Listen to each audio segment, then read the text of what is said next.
I did not have sexual relations with that woman. Yes or no? Did you ever take banned substances to enhance your cycling performance? Yes. I had no prior knowledge of the planned assault on Nancy Kerrigan. I am deeply sorry for my irresponsible and selfish behavior I engaged in. Hello, everybody, and happy almost New Year. I'm Francis. I'm Giulio. Francis has been blowing that fucking horn for the past 10 minutes. Man, these things are fun for 5 minutes. Seconds. And then you really get over it. We are excited to ring in the new year with you, our lovely Oops listeners. Thank you guys for joining us. We hope you've enjoyed your holidays and this crazy time of travel, and that you've downloaded these episodes to listen as you either wait in traffic or wait for your flight or you're on your flight. And Yes. we'll do our best to keep you safe and happy as you travel. Safe and happy, baby. Giulio, end of the decade. Everyone's talking about it. I'm so glad that it's over, frankly. Not because I necessarily hated it, but I'm glad to be entering into the 20s. The roaring 20s. Because, yeah, dude, what the fuck? The 10s? The aughts. Well, the aughts is 0 to 10. Oh. And now we're in the teens. Yeah, the 10, but they're not all teens. Yeah, Because what do you mean? only in 2013 you're right. does the teens start. I guess you're right. So For all intents and purposes, 11 can be a teen when Yeah, it comes to age of the right. world. And ironically, I think 2010 to 2020 does have, historically, and will have, a pretty strong identity. It's the era of Obama and then Trump. Two very interesting presidents. Let me ask you this, though. Can you think of a decade that does not have a strong identity? I cannot. And Dude, I think the 90s get overhyped, but I don't think the 90s have a strong of an identity. Key word is overhyped. If there's any kind of overhyping, it's because of a strong identity. No, you think people are trying to oversell the identity of the 90s? It's popular. But I don't think people necessarily say, boy, the 90s were great. I think people say the 90s have more of an identity than they actually do. I disagree. Because, dude, come on. What the music, maybe. Like, grunge rock, political stability, Michael Jordan, Bill Clinton, OJ. Yeah, that's a lot. That was a very good case you just made in 5 seconds. Did not see any of those things coming. All I could think of was the grunge and like the acid washed jeans and angst, teenage angst. MTV. A lot of crime in the 90s. New York was a cesspool. Started to get cleaned up towards towards the end, I think. But God, I don't know. 2000s was 9/11, the wars. That's very true. And I would even argue that from my own perspective, it's almost like the way art.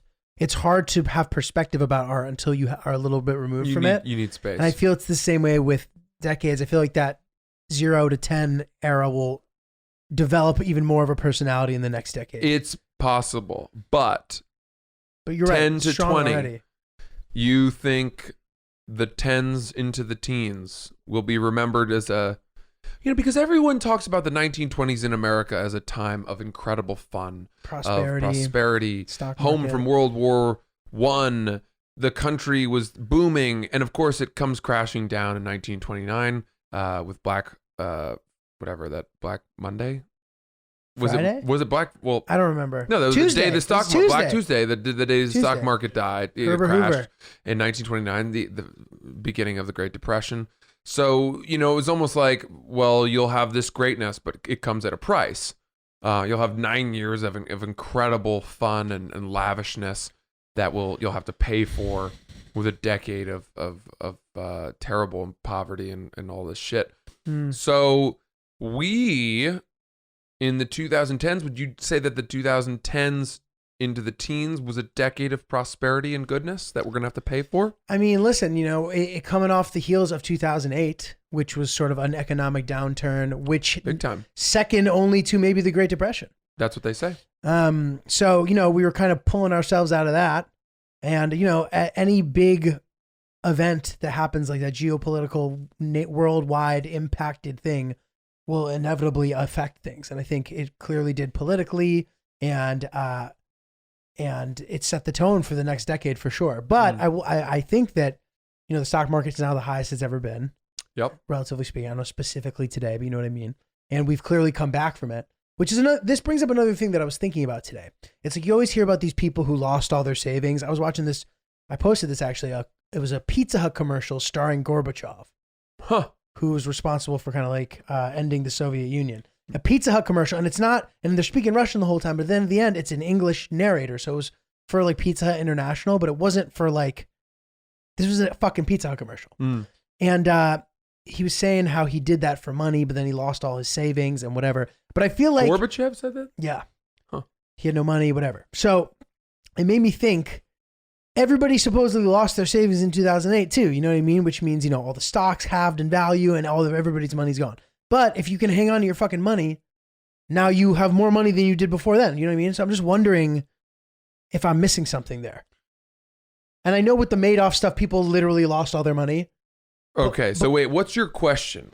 My question is, the idea of people losing their wealth during a big economic downturn, does that just mean in the short term? And then they get it back? Because eventually the stocks rise to even a greater value. But here's the problem, right? It's that it's not just the stock market, right? I understand that. But when people say their savings were decimated.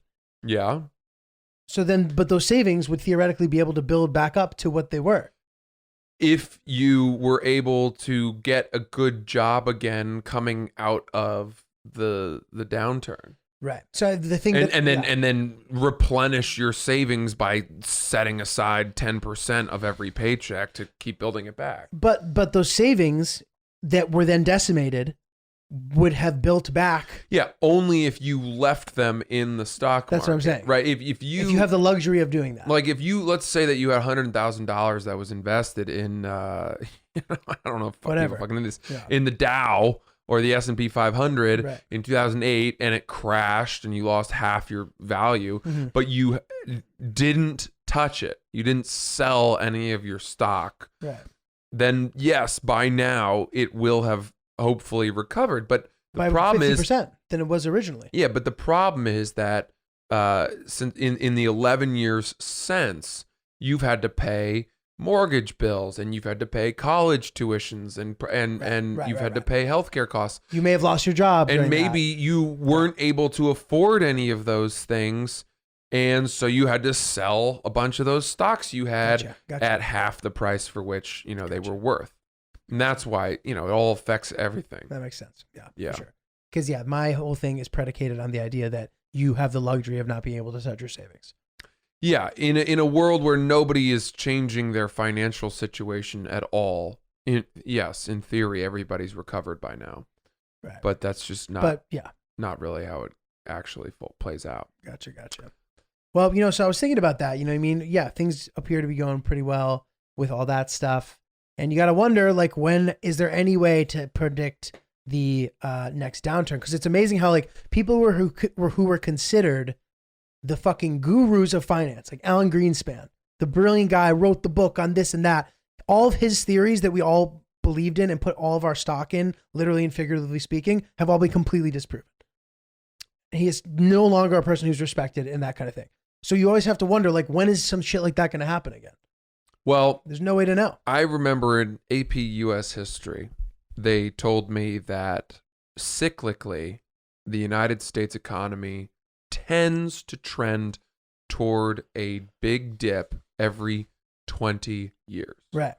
Every 20-ish years. Because 1987, there was one. It's a good example. Yeah. And then 09 or 08. Yeah.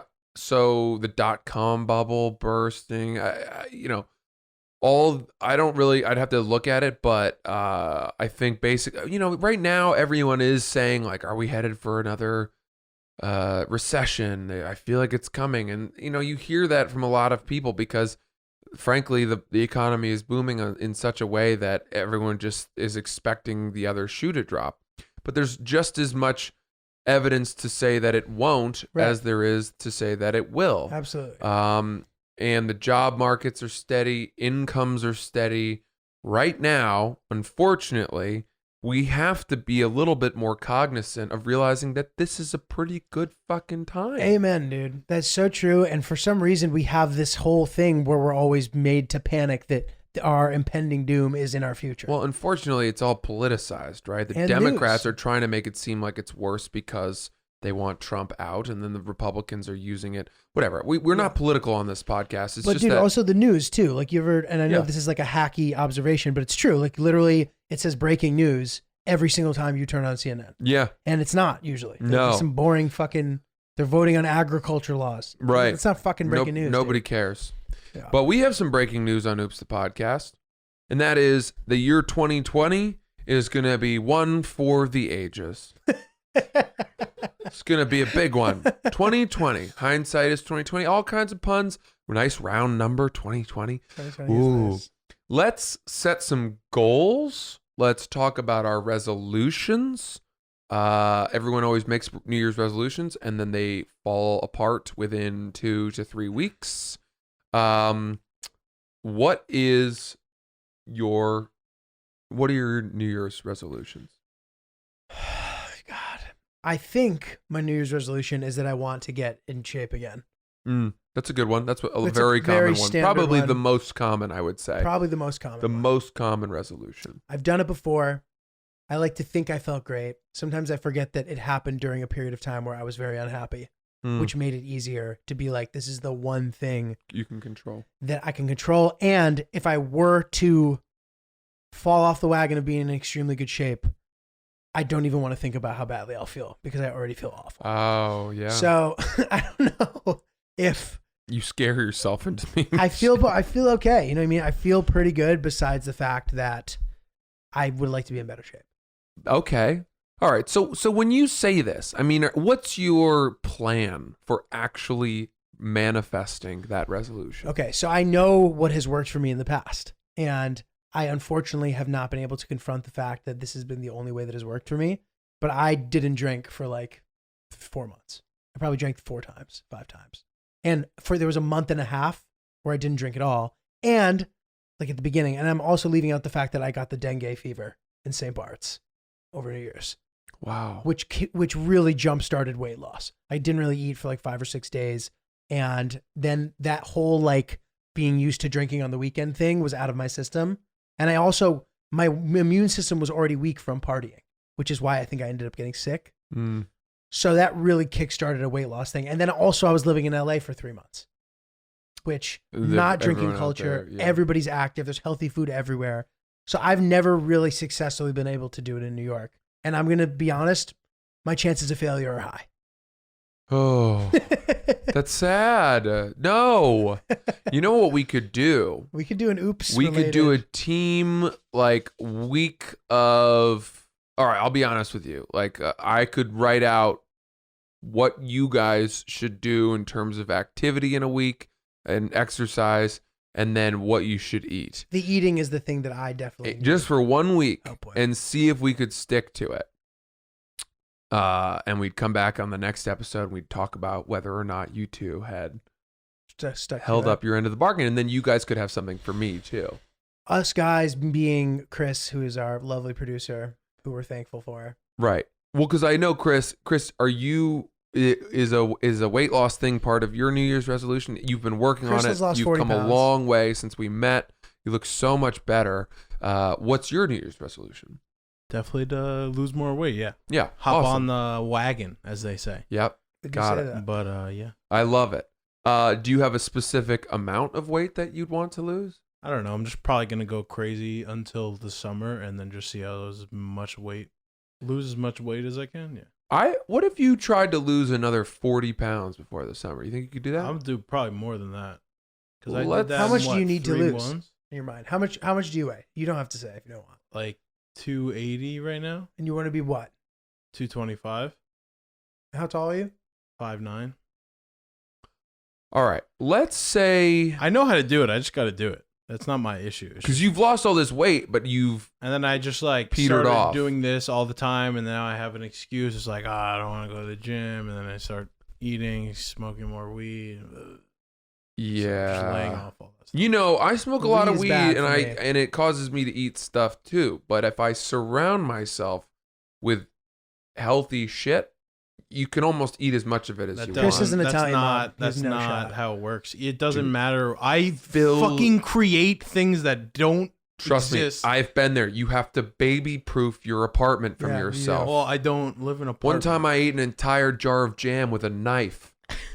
Do you ever eat jam with a knife? Yeah, That was I rock once bottom ate for a me. block of ramen for $1 Just raw dog the because ramen. I was high.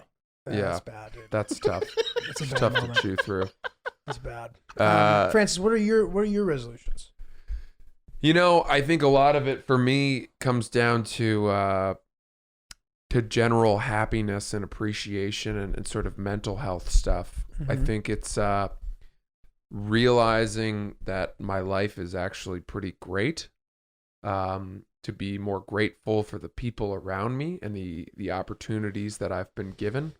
To stop putting so much stock into the day-to-day ups and downs of stand-up comedy, to stop being annoyed that so-and-so club hasn't booked me for enough spots, or that I haven't been passed by this place, or that this comedian didn't scratch my back after I scratched theirs. And to generally just try to be a little bit fucking happier. I have so much wonderful stuff in my life. I have a great girlfriend. I have a wonderful family. I love my body and the way that I look, and I have nothing I would want to change about that. I've just been kind of maintaining for a while. I have a great apartment. And so why wouldn't that make someone happy? Right. Why would I ever not be happy with all that shit? Right. You know, what do I have to complain about? How could some fuckhead on Twitter undo all of that by telling me I'm not funny? How is that going to get to me so much? Right. So I think those are my resolution is to ignore the haters in a way and be a little bit happier. I feel like that's too broad though. I need something specific. That's fine. Like for you, that is specific because you're a guy who you are good at actively accomplishing the thing that you set out to accomplish. But this is a little, and I think that this is why it being broad is challenging, is because it's hard to actually actively attack something like that sometimes. Yeah. You're like, well, if I do this, if I do this, if I do this, but it's not this in your situation. It's not necessarily about action. It's about sort of your outlook. And like you said, like appreciating things Mm-hmm. In a way that you feel is healthy Mm-hmm. and makes you happy. Right. You know? Yeah, that's true. I think also I have I have different goals than resolutions. Mhm. For me, those are two different things. And Yeah, my no, I agree goals with are that. concrete goals, and I have Right. concrete goals. But every year that I've set concrete goals, they haven't happened. And I can look back on my concrete goals for this past year, and it was like get JFL, get past to the cellar, get a late night spot, over 3. So maybe that's not a very healthy activity. Right. Yeah, I mean, I don't know, man. You know, I mean, people always tell me that you should have goals and you do this and that. And I find them to be helpful sometimes, but sometimes I just don't have any fucking goals. And you know what? Who fucking, like, I'm happy. Like, I don't give a shit. And things just continue to like trend upward for me to some degree. Fucking knock on wood. Mm-hmm. But I don't know if that's wood. But yeah, like I don't like whatever. You know what I mean? Who says that you have to wake up so motivated and so energetic? Like I'm motivated. I have things that I kind of broadly aspire to that I think will make me happy, but like I don't really make specific goals. And I don't think I'm gonna. I thought of a resolution Hit us. to become more flexible. Physically flexible? Stretching. Oh. My hips are a joke. You start hitting the yoga mat? Dude, I don't know if it's yoga or just being a little bit more conscious of actually stretching after my workouts. I think that would go a long way. You stretch before them usually? I'm pretty good about warming up my body before I work out, but not as good as I could be. Right. But yeah, I mean, I just know that my hip mobility, all this stuff is going to get harder and more painful and more uncomfortable as I get older. So, I might as well start trying to dig into it now while I have the energy. Right. That's a big thing. Yoga would be nice. Are you flexible? No, but I do yoga a lot. You do? Yeah. Classes? Mm-hmm. Wow. How often do you go? Twice a week. What the fuck? Mm-hmm. Wow, dude. Yeah. That's impressive. Twice a week. I'm very inflexible. So if I don't do yoga, it will definitely limit. Yeah, I've noticed that it limits the quality of my life. Like I'll just be in pain for no reason. Like I don't want that. I don't want that to happen. So I went for the kind of the flexibility and the workout stuff, but I stayed for the other shit, like the peacefulness and the peace of mind. And it feels really good. It's a very healthy activity for me to kind of just like have that moment. And it doesn't happen every time. Sometimes I'm preoccupied. Having an Apple Watch doesn't help, where my texts pop up. Oh, get that out of there. What are you doing? I gotta take it off. Ooh, I got a good one. Here's a good one. We should all set a goal to get our daily screen time use on our phones below 3 hours. Isn't yours already? Mine's at 2 hours and 34 minutes right now. Mine's horrible. But Chris's has to be bad because everybody says mine has to be bad. And the question you have to ask yourself is, are you being as efficient with the so-called work that you have to do on your phone as you need? Because we can track your app usage. And if I see, Chris, that your usage of your phone is primarily on YouTube, well, that's a whole different beast. What's the difference between me being on my phone and me being on my computer? It's the same thing. I have on your computer. It's not different. It's not different at all. No, sorry, it's not the same. My fault. Yeah. It's different because the phone you never have a break from, and the computer, it's computer time. You're at your computer. But I'm doing the same things on my phone that I'm on my computer. Computers are the books of phones. What? No. They are. They're the books of screens. Listen, I understand, and whatever, if it works for you, great. But I think that having that break, like when I wake up in the morning, I dread looking at my phone. Oh yeah. I don't want to look at it. I don't want to see messages. I don't want to respond. I don't want to fucking do anything. I don't want to do it. I've started putting my phone in a different room and setting my alarm. You have a manual alarm, so I can't look at I can't get my phone when I wake up in the morning and just lie in bed and fucking scroll for an hour mindlessly. You gotta do that. So your screen time is in check then. Mine's in pretty good shape. Your stuff is in check. You don't really need a resolution, do you? I do think the mental health thing is pretty good, but I feel like I'm in a pretty good place right now. You're right. No, that's a good resolution. Yeah. Sorry, my bad. Yeah, that's good, Francis. Maybe, guys. Here's a thought. Maybe my New Year's resolution for 2020 is to get engaged. Now, nobody is going to tell my girlfriend about this episode. She stopped listening when we started talking about sex a few episodes back, and ladies that I'd bedded. But what about that? Wouldn't that be quite a big deal? I mean, you're in control of that. No. Hey, guys, back off, okay? I'm not fucking ready yet. Jesus Christ. We've only been dating like a year and 3 months. She doesn't even live with me. We don't have a dog yet. There's a lot of things that need to happen before we fucking get on my knee like Colin Kaepernick or whatever and fucking, propose. Guys, lay off. Well, I'll tell you what, dude. They say that marriages have a 35% higher chance of working out if the couple didn't live together before they were engaged. Who says that? I don't know. God Weekly? No, someone's Christian parents? This is through word of mouth. So maybe it's not that reliable. But listen, man. You could I don't think 2020 is the year that I get engaged. You said it, pal. I wanted to throw a curveball at you guys. Okay. Could be the year that I get a dog. Can you imagine if we had a puppy around? How fun would that be? Are you a dog person, G? I am. I love dogs. Are you? Yeah, I get the sense you definitely are. I've never had a dog my entire life, but I love them and I want one. Man, you need one. You need one. I know. In My your dad's life. like afraid of every animal ever, so I've never had. Again, very Italian.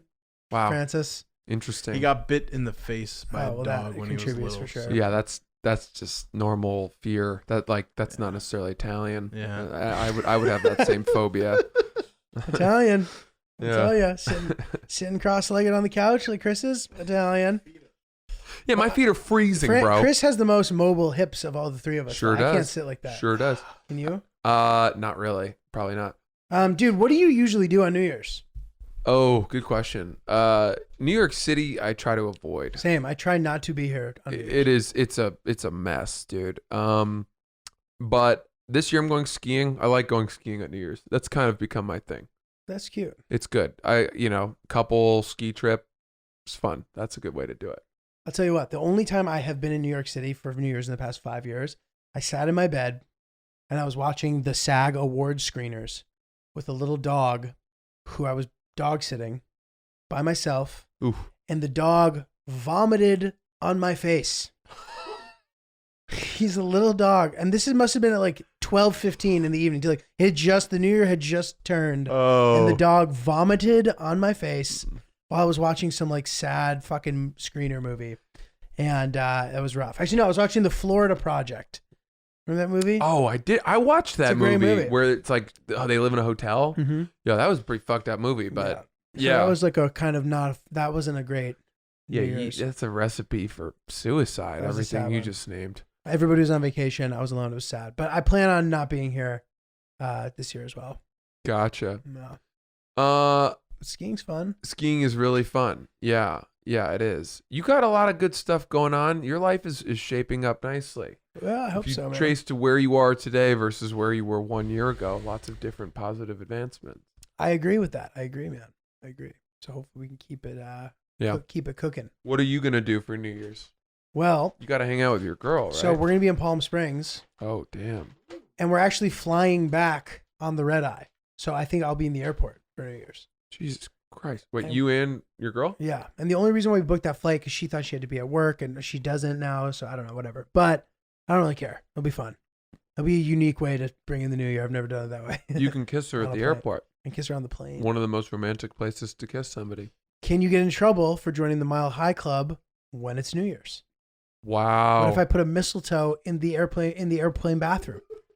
I join the Mile High Club almost on every flight I do. I just do it alone. Oh, you get in there and crank one out? Oh yeah, got to. You know, that's how you avoid having your ears pop from the pressure. You know, it's funny. I don't even believe him. I think he's making this up. This I made it up. This is a crazy thing to be making up. Like Francis just becomes the guy who jerks off on flights. I when he jerk off actually on a does lot it. of planes. I do. You do? Yeah, I'm very gentlemanly about it. I make sure to clean it up. Well, of course. You know, I'm definitely not the only one. definitely not. Dude, there's something about being on an airplane that just makes me bored and then need to clean up the tank. I regret my ex-girlfriend. Actually, the one who I told that story about, where I lied about the model thing. She had a plane. A private plane? Yeah. And we flew on Heavens. it a couple of times by ourselves, but we were in a fight both times. So Oh. I never joined the Mile High Club when I had the opportunity. And I would like to at some point while I'm alive. So Damn, dude. maybe that's my goal for 20. Yeah. 20. Well, I think there are some good ways because you can get in huge trouble for doing it. Right. But how the fuck can they catch you? Well, they see you coming out of the bathroom with cum on your shirt. Well, what if you say my girlfriend has actually vomited? That is the way. You say she's go up sick. and you say, "My girlfriend is really sick. I'm so sorry. Can I go in and hold her hair while she pukes?" And then the flight attendant hopefully will say, "Sure." And then you got to be quick. Right. Got to be quick about it. I have a couple friends who are real fucking turkeys, and they have this like turkey being a I word love for turkey. for a person who's just a fucking moron. Mm-hmm. And he's like, dude, you want to know the thing you do on flight? Tip the waitress $20 at the beginning, at the flight attendant. I'm like, yeah, dude, she's not a waitress, first of all. Yeah. He's like, yo, tip the flight attendant $20. She'll give you free booze the whole flight. No, she I'm like, won't. that's so stupid, dude. No. He didn't even say $20. He's like, give her chocolate. You don't have money, give her some candy. Dude, is your buddy like fucking living in the 1910s? Zach McGovern. I'm throwing him under the bus. Wow. Okay. I think this is some real turkey material. That is real jive turkey material. So I would like to know from people here if they have tried that before, if they have tried tipping the flight attendant in candy and then receiving alcohol for free in return. Dude. I can't imagine that working. I had a flight attendant just slip me a napkin with her phone number on it once. Oh, wow. That's never happened to me, but that's... And I wasn't even being particularly receptive to her cordiality. It was just, Maybe she liked that you were playing hard to get. Yeah, but the flight attendant is what a sexy job, Oh, it is. And they typically look really good. Yeah. I took an Alaskan flight, and I was blown away by how attractive the entire staff was. You know where the staff is not attractive? Where? Aer Lingus. Really? Oh, the Irish? Oh my God. They're rough? What is their dental plan like? Oh, how you That doing? none of the flight attendants, they all look like they've been chewing rocks Really? for fucking years. Yeah. Ugh, Jesus. I've never flown Aer Lingus. You have? Yeah. Did you go to Ireland? Yeah, and we fly to Scotland. I always go with my dad to play golf, and every single time he says we're flying Air Cunnilingus. And my mom doesn't like that joke at all. Mom Did you guys hates play it. St. Andrews? Yeah, we've played over there. Oh, wow. That's Yeah, awesome. we've been to Scotland a few times. Fuck, man. But yeah. So anyway, everybody, let's Happy New Year. Happy fucking New Year, people. Good And luck. thanks for joining Oops the Podcast. We hope you enjoyed this easy listening episode. And hopefully you have a nice New Year's kiss out there. And good luck in 2020. Wear a condom.